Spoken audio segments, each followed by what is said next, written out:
बुरे समय में अक्सर सपनों में दिख जाने वाले साधु संत या फरिश्ते कौन होते हैं? अगर ऐसे फरिश्ते आ जाएं तो बुरा समय आपका कुछ नहीं बिगाड़ पाएगा, ये तय है।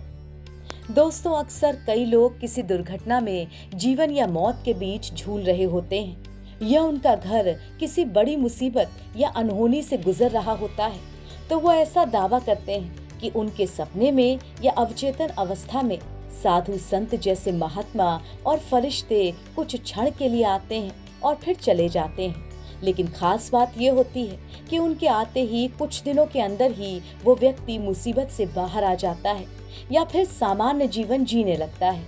दोस्तों, आध्यात्मिक जगत में अवचेतना या सपने में आने वाले ऐसे संतों या फरिश्तों को आध्यात्मिक मार्गदर्शक या स्पिरिचुअल गाइड कहा जाता है। मान्यता है कि हर व्यक्ति का उसकी चेतना के अनुसार कोई न कोई स्पिरिचुअल गाइड जरूर होता है, जिसका काम है काम, वासना, माया और मोह में फंसे व्यक्ति को गाइड कर उसे बुद्धत्व की तरफ आगे बढ़ाना।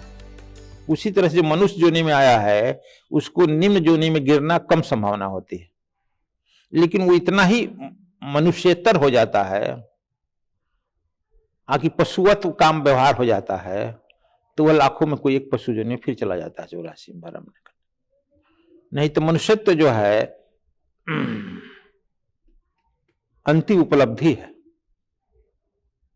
पूर्ण बनने के लिए, परमात्मा बनने के लिए। मनुष्य एक ऐसा जन्म है जिसे आप देवता बन सकते हैं, दानव बन सकते हैं, राक्षस बन सकते हैं, सिद्ध साधक बन सकते हैं, सन्यासी हैं, यक्ष बन सकते हैं, किन्नर बन सकते हैं और पूर्ण परमात्मा भी बन सकते हैं। और किसी योनि में परमात्मा बनने का कोई नियम नहीं है, विधान नहीं है। इसीलिए 7 हमारे यहाँ होते हैं, ये सब चाहते हैं मनुष्य जन्म। पहला यक्ष, किन्नर, गंधर्व, योगी, साधक, सिद्ध, जो सुख शरीर में साधक सिद्ध हैं, वे देवता, ये सब लोग मनुष्य शरीर चाहते हैं। बड़े भाग मानुष तन पावा, सूर्य दुर्लभ सदग्रंथ ही गावा, देवता को भी दुर्लभ। तो यह जो है अंतिम है, इसलिए हम ज्यादा उम्मीद किया था कि मनुष्य शरीर मिला है तो यह सदगति को प्राप्त करेगा, बुद्धत्व को प्राप्त करेगा, आत्मगति को प्राप्त करेगा। लेकिन इसके बाद भी काम, क्रोध, मद, मोह, लोभ, का पुत्र पुत्री, लड़का लड़की के चक्कर में पड़ करके बर्बाद कर देता है समय। दया के पात्र है। और हर एक 20 से 22 आदमी पर एक, जब आप पुनर्जन्म कीजिएगा तक मास्टर गाइड होता है, वहां भी गाइड लगाया गया है परमात्मा के द्वारा, नेचर के द्वारा। वो हरदम आपको गाइड करता है। गाइड करते करते फिर किसी समय के सदगुरु के यहाँ, अच्छा गुरु के यहाँ ले जाकर छोड़ देगा। मेरा काम हो गया, यहाँ सीखो, तुम तुरंत प्राप्त करो।